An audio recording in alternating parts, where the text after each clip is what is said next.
Hello everyone. As previously we have discussed that living organisms are having specific features जिसको हम use करते हैं decide करने के लिए कि that whether something is alive or non-living. Fine.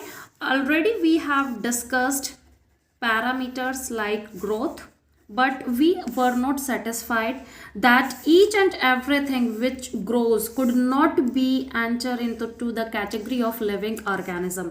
For example, yesterday we have seen mountains. Mountains are going to increase their height after every thousands, or you can say millions of year, by the deposition of sand, or you can say clay layers. But mountains can not be regarded as living organism. तो बेटा हम क्या देख रहे हैं कि ज़रूरी नहीं है कि हर जो चीज़ जो ग्रो करती हो वो लिविंग ऑर्गेनिज्म ही हो. सो दैट इज़ वाई कि हमने क्रॉस कर दिया ग्रोथ को हम एक इम्पॉर्टेंट पैरामीटर नहीं ले सकते. ग्रोथ के बाद हमने देखा द टर्म वॉज रिप्रोडक्शन. लेकिन इसमें भी हमारे पास एक प्रॉब्लम आ गई थी. प्रॉब्लम क्या थी? Suppose one couple is there, male and female की बात हम कर रहे हैं, ह्यूमन बींग्स की ही, और इन कपल्स में अगर कोई मॉर्फोलॉजिकल या हार्मोनल प्रॉब्लम है, if they can not go for reproduction, ये कपल रिप्रोडक्शन नहीं कर सकते हैं. सो इसका मतलब ये नहीं है that they are not going to called as living organism. So this is not a thing. Reproduction इसलिए हमारी कैटेगरी में क्रॉस हो चुका है. सेम एग्जाम्पल वर्कर बीज का मैंने आपको डिस्क्राइब किया था that worker bees in a bee hive are sterile. उनकी जॉब बस इतनी होती है कि वो बाहर जाके एनवायरनमेंट में से नेक्टर कलेक्ट करें and they are going to change that nectar into the honey. So worker bees जो हमारी एक हाइव में रहती हैं, मधुमक्खियों की हम बात कर रहे हैं, उसमें हमें 3 जेंडर देखने को मिलते हैं, drone, worker bee and obviously a queen. तो वर्कर बी भी यहाँ पे स्ट्राइल होती हैं. बेटा स्ट्राइल का मतलब क्या होता है? That can not reproduce, that cannot reproduce. इस ये जो हम कपल की बात कर रहे थे, ये भी हमारा क्या है? स्ट्राइल कपल है. But we know that this worker bees and this couple are no doubt living organism. So यहाँ पे भी हमें एक्सेप्शनल केस देखने को मिल गया, इसलिए हमने इस पैरामीटर को भी अपनी कैटेगरी से बाहर निकाल दिया है. थर्ड बच्चे हमने किया था in response to metabolism. Metabolism एक सेल के अंदर चलने वाले केमिकल रिएक्शंस होते हैं. Chemical reactions which are occurring in a cell. Now that was the first parameter जिससे कि लिविंग ऑर्गेनिजम्स को हम रिलेट करके देखते हैं, क्योंकि बेटा कोई भी लिविंग ऑर्गेनिज्म होगा तो उसकी बॉडी में क्या होंगे? सेल, और सेल के अंदर 110% लिविंग रिएक्शंस या केमिकल रिएक्शन चलते हैं. सो जहाँ पे भी आपको मेटाबॉलिज्म सेल के अंदर देखने को मिल रहा है, that thing is 110% regarded as living organism. तो हमारी फर्स्ट कैटेगरी हमें कहाँ मिली थी? मेटाबॉलिज्म में. आज हम नेक्स्ट फीचर की बात करते हैं, that is consciousness. That is consciousness. Consciousness क्या होता है? It is being aware regarding the environment. आप एनवायरमेंट भी लिख सकते हैं और you can also add the word surrounding. अगर कोई चीज़ लिविंग होती है तो उसके सराउंडिंग में, एनवायरनमेंट में कोई भी चेंजेस आते हैं, they are going to sense it. Sense का मतलब है वो इन चेंजेस को, चेंजेस के लिए बेटा जो टेक्निकल वर्ड हम यहाँ पे यूज़ करने वाले हैं उसको हम बोलते हैं stimuli. Stimuli is the plural one. अगर चेंज एक है, क्योंकि मैंने चेंजेस के बारे में बात की है, अगर आप एक चेंज के बारे में बात करते हो तो स्टिमुलाई की जगह हम बोलते हैं स्टिमुलस. तो एनवायरनमेंट में, सराउंडिंग में जो भी चेंजेस आ रहे हैं, अगर आप उनको सेंस कर लेते हो, फील कर लेते हो और उसके अकॉर्डिंग आपकी बॉडी रिस्पॉन्स करती है, तो हम बोल सकते हैं that you are in your consciousness. So consciousness again is a very important feature of living organism. ये important feature इसलिए है कि everything that is regarded as living organism will be having consciousness. और यहाँ पे एक human being का example हम देखने वाले हैं डिटेल में. ह्यूमन बीइंग में ऐसा क्या स्पेशल है? ये कॉन्शियसनेस टाइगर के पास भी है, बर्ड्स के पास भी है, लेकिन ह्यूमन बीइंग अर्थ पे इकलौते ऐसे केसेस हैं या स्पीसीज हैं जिसको हम बोलते हैं वाइजेस्ट क्रीचर, यानी अर्थ पे जो सबसे समझदार इंटेलिजेंट है वो ह्यूमन बीइंग है। Now we are going to see the reason why only human beings. इसके पीछे रीजन है बेटा that human beings are not only aware of their environment, environment को तो सेंस वो करते ही हैं, लेकिन उसके साथ साथ they know about their body, जिसको हम बोलते हैं कि उनमें सेल्फ अवेयरनेस भी होती है। सेल्फ अवेयरनेस आपको कैट डॉग या टाइगर में देखने को नहीं मिलेगी। आप लॉयन से अगर बात करेंगे उसके डाइजेस्टिव सिस्टम के बारे में कि उसका डाइजेस्टिव सिस्टम कैसे काम करता है, he is not going to reply you anything, but we know how we are breathing, respiration क्या होता है, हमारी बॉडी के अंदर लंग्स है तो उसका क्या फंक्शन है, स्किन का क्या फंक्शन है, ब्रेन हमारा क्या करता है। तो हमें एनवायरमेंट के बारे में भी पता है और हमें हमारी बॉडी के बारे में भी पता है। That is why human being is the only first case और एक्सेप्शनल केस है अर्थ पे जो कि सेल्फ अवेयर है, वो अपने बारे में भी जानता है। And we can respond, living organism respond to stimuli. Environment में कोई भी चेंज आता है, suppose it is raining, temperature high चला गया है या टेम्परेचर लो चला गया है, हर एक प्लांट का, एनिमल का, माइक्रो ऑर्गेनिज्म की स्ट्रेटजी, उसका बचने का तरीका अलग होता है। These changes are non living, ये अबायोटिक थे। अगर हम बायोटिक चेंजेस में बात करें, it could be bacteria, it could be fungus. अगर आपके अंदर कोई डिजीज होता है, प्लांट को अगर कोई डिजीज हो रहा है तो प्लांट को अच्छे से पता रहता है बच्चे कि इस टाइम पे वो लीव्स जो इन्फेक्टेड हैं उनको शेड कर देना उसके लिए समझदारी का सौदा होगा। इसको हम दूसरी चीज से भी देख सकते हैं, प्लांट बेटा हमेशा वही लीफ गिराता है जो येलो हो जाती हैं, यानी they do not have this important pigment known as chlorophyll. जैसे ही लीफ में क्लोरोफिल नहीं होता है, डीजनरेट हो जाता है, लीव्स कैसी हो जाएंगी? Firstly they are green in colour, फिर वो कैसी हो जाती हैं? येलो। और येलो कलर को प्लांट अच्छे से सेंस करना जानता है। उसने ये देखी इतना कम सा जो आपके अंदर अवेयरनेस आ रही थी, एनवायरनमेंट में चेंज आ रहा था, उसको इसने डायग्नोज एनालाइज कर लिया है and it is going to detach this leaf और ये नीचे ग्राउंड पे या सॉइल में आ जाती है। So that is the degree of awareness. एक प्लांट जो आपको स्टेशनरी दिखता है, लोकोमोशन नहीं करता है, उसको अपने अंदर कौन से टिश्यूज ग्रो कराने हैं, आप उसको बीच में से कट कर देते हो, थोड़ी देर बाद आप देखेंगे कि कुछ दिनों में वो दोबारा से फ्लरिश होने लगता है। फ्रूट हमेशा वही गिरता है जो पूरी तरह राइपन हो जाता है। लीव्स का एग्जाम्पल मैंने ऑलरेडी दे दिया है। So this is very very important feature that we know how to respond to the stimuli और you can say how to respond to the changes. Changes दो टाइप के हो सकते हैं, अबायोटिक जिसमें लाइफ नहीं होती, बायोटिक जिसमें लाइफ होती है। So these two example belongs to biotic category.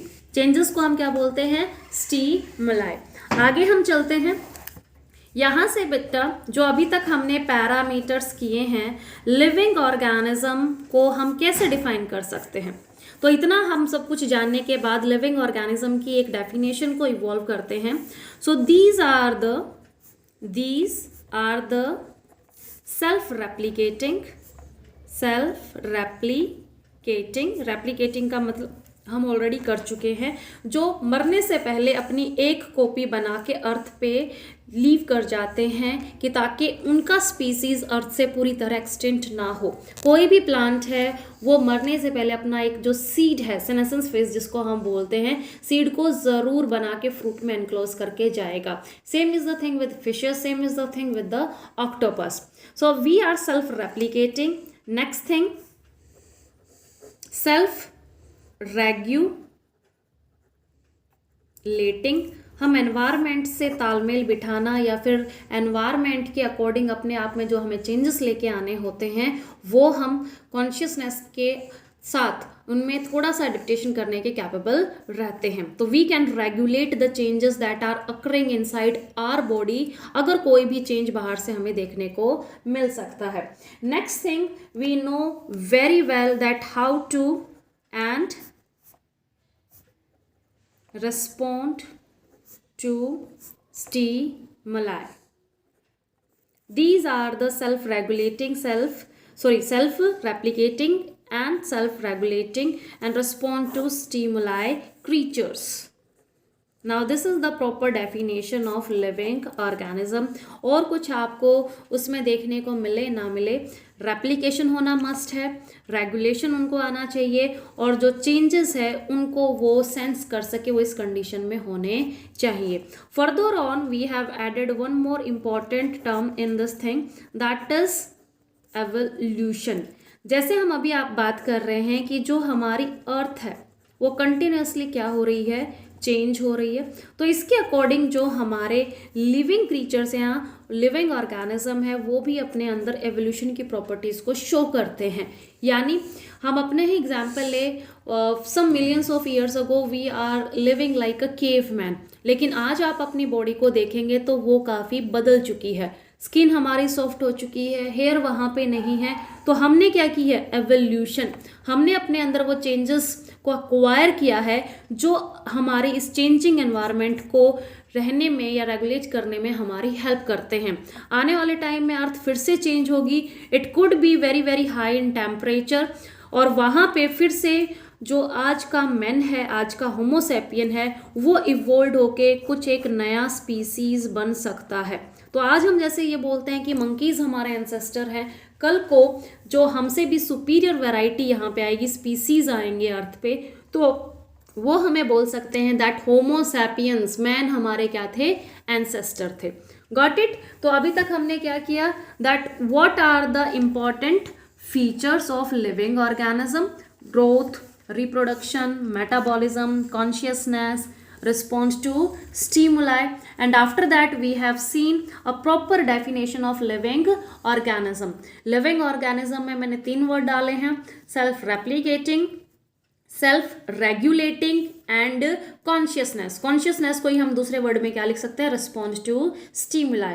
अगर आप फोर्थ चीज इसमें एड ऑन करना चाहते हो, you will be adding that we time to time acquire some evolution in the characters so that we can justify ourselves with the earth, क्योंकि अर्थ continuously change हो रही है, इसलिए हमारे अंदर भी एवोल्यूशन होना काफ़ी कंपल्शन होता है। Otherwise we are not in a condition to survive on the changing earth climate. The next topic will be biodiversity. Biodiversity आप जैसे कि देख पा रहे हैं 2 वर्ड से मिलकर बना है। बायो का मतलब अभी हमने किया समथिंग लिविंग, और you can say living organisms, और डाइवर्सिटी का मतलब होता है बेटा डिफरेंसेस, और you can say variety. Fine. So biodiversity को अगर हम सम अप करते हैं, what we can say that the variations present in living organisms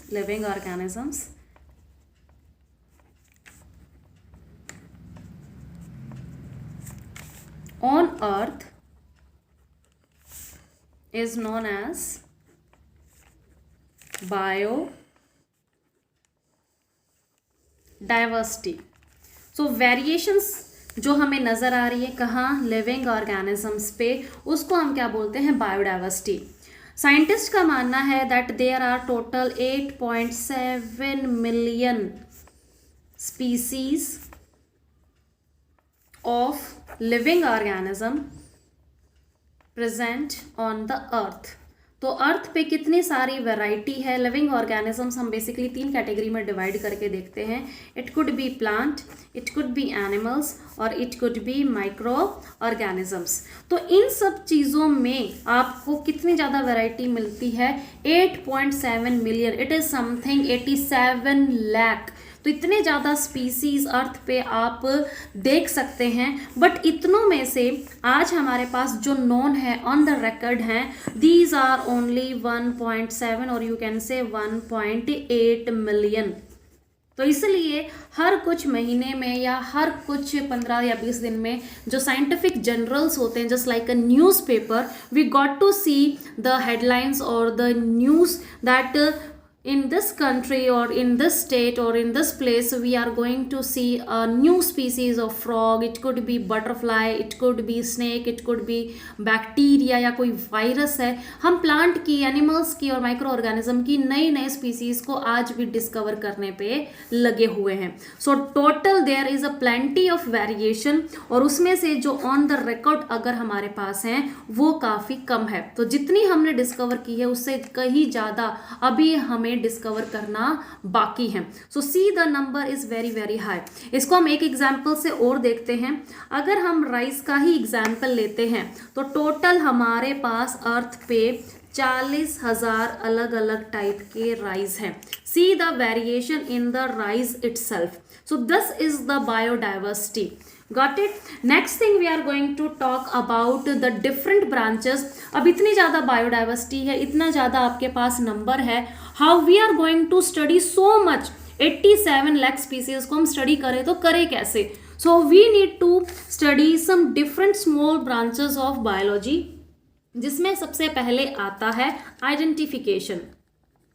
identification, देखिए बच्चे नाम से ही पता चल रहा है, अगर आप किसी ऑर्गेनिज्म को डिस्क्राइब नहीं कर पाएंगे करेक्टली तो आपको पता कैसे चलेगा कि दो बैक्टीरिया जो आपके पास हैं उनमें से ये जो आपने डिस्कवर किया है वो सच में ही पहले वाले से अलग है कि नहीं है।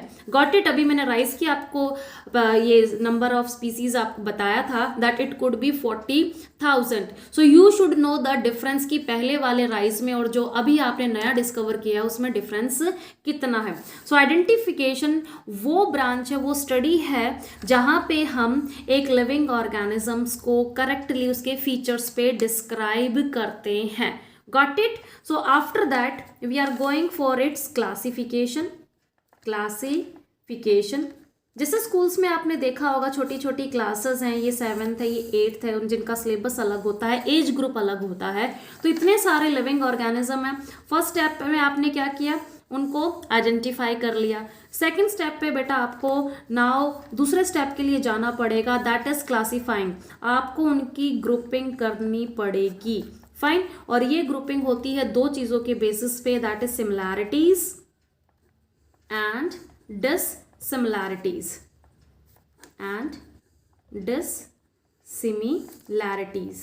एक जगह आप या तो वो चीज़ें लिखोगे जहाँ पे आपने सिमिलैरिटीज़ को देखा है कि सारे डॉग्स आपने उठा के सेम जीनस में डाल दिए हैं, लेकिन जहाँ पे आपने डॉग्स का ग्रुप बना रखा है वहाँ पे आप कैट को एंटर नहीं करने दोगे।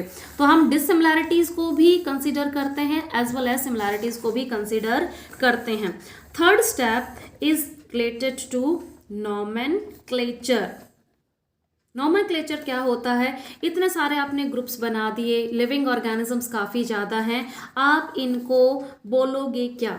सो नॉमेनक्लेचर का मतलब है टू गिव देम नेम्स, उनको नाम भी देने पड़ेंगे। जैसे हिंदी में बेटा नामकरण होता है, कोई भी एक बच्चा एक फैमिली में पैदा होता है उसको हम दो नाम देते हैं स्पेसिफिक। अगर आप मान के चलिए if there is a Ram Sharma, Ram एक स्पेसिफिक नेम है जो उस पर्सन को बिलोंग करेगा, एंड जो सेकंड नेम होता है वो उसका बेटा सरनेम है जो उसकी प्रोजेनी को या उसकी फैमिली को रिप्रेजेंट करता है। सो ऐसे ही हम जब बायोलॉजी में नॉमेनक्लेचर करते हैं, एक एक लिविंग ऑर्गेनिज्म को हमने कितने नेम्स दे रखे हैं, दीज विल बी 2 नेम्स।